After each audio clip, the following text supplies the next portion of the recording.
Okay, well come on in and I'll show you the shop.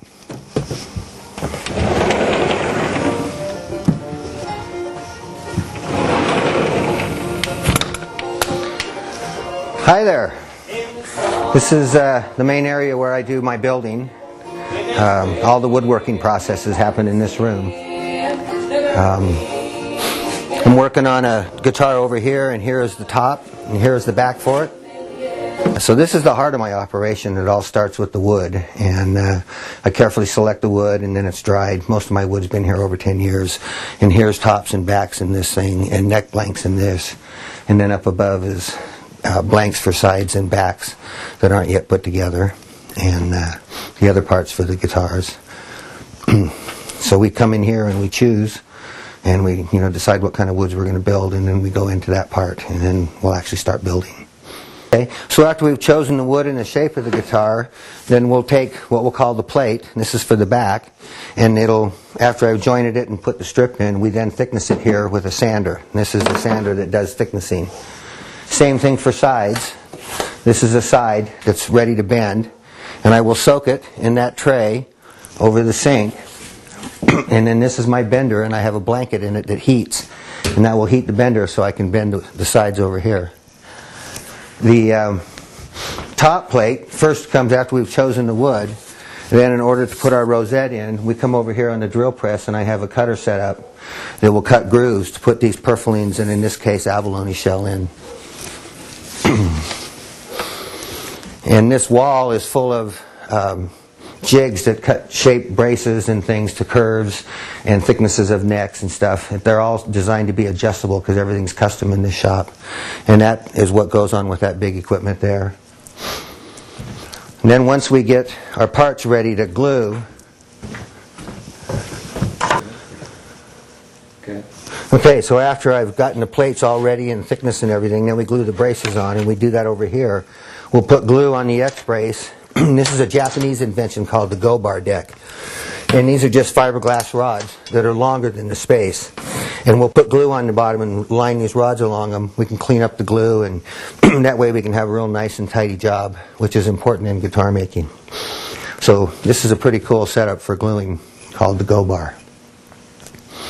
Then the next thing that probably comes into being is we do inlay work for the individual. So whatever it is they desire, I'll create for them, and I'll give you a little idea of how I cut inlays and what they're like.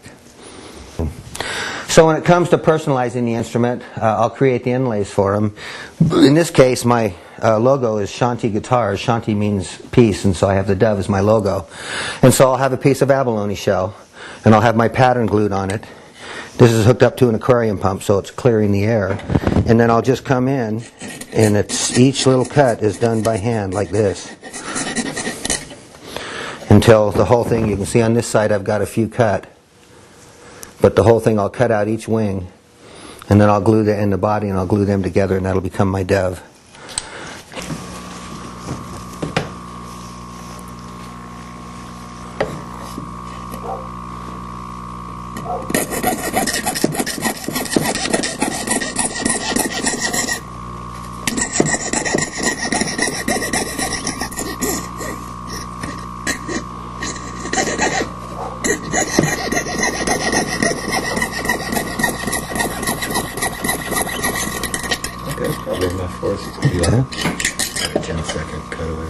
And then if I can get a close-up of your little things that you've cut out, I'll... Yeah, I thought I could give you just... These are some rejects and, things that had problems, and some are just I didn't use for one reason or another, but here's some examples of inlays I've cut. Just tilt it? Like this would be... There you go. Like this? There. Okay. Getting close on it. So this is just an example of things I've cut, and also strips I can buy that are cut curved and that are cut straight for inlaying around the bodies and sound holes and things. This is reconstituted stone. It's malachite and what's called river agate, blue river agate. There's representation. All the white is piano key ivory, and then abalone and mother of pearl of different forms. Okay, so this is the side that's done and it's braced, although it's not all carved yet. I've started to carve. Once it's all carved and tuned the way I like it, these are the sides that are finished and ready to receive the back and the top. So they're bent and lined and braced and blocked is what that's called. Then this will go on top, and the top will go on. And the form is used really to hold the sides steady so you can work the edges and get all the angles true. Let me show you the rest of where I get to create my guitars for the other processes. Come on in.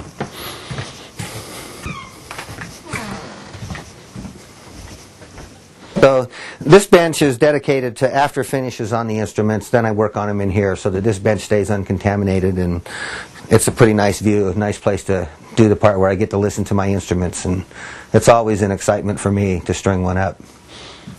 This room, oh God, I don't know if you can see it.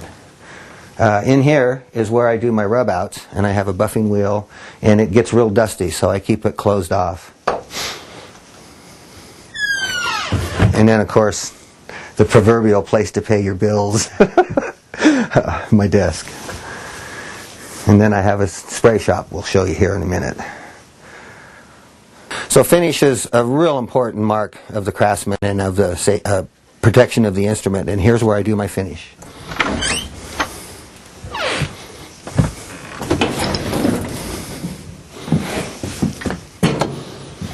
In here I have a complete spray booth, and it's all metal lined and filtered and everything protected. So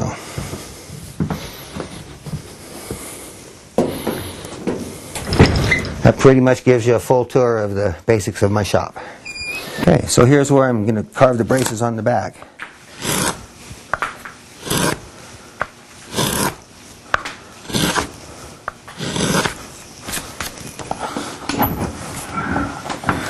And I'll do a basic carve, and then I'm going to listen to it and see how much more material I want to take off.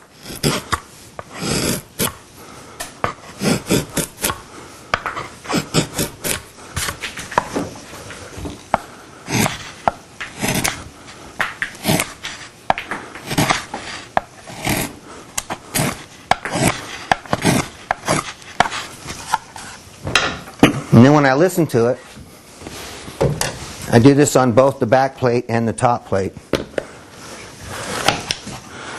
I use a piano key hammer, and then I listen to how vibrant it is and how much ring.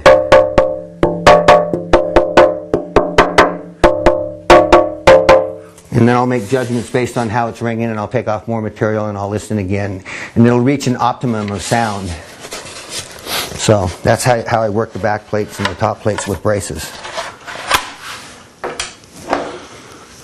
Okay,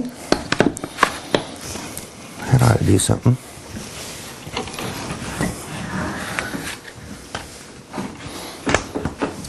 Okay, there you go. So one of the really cool things I do, I created a thing in Colorado called the Mandolin Building Experience. Do it at an academy for Rocky Grass Bluegrass. We have an academy in front of it. And in 4.5 days, I have 15 people that a lot of them have never done anything with their hands, build one of these, complete, strung up. And I'll show you, these are the parts. Here's the fingerboard.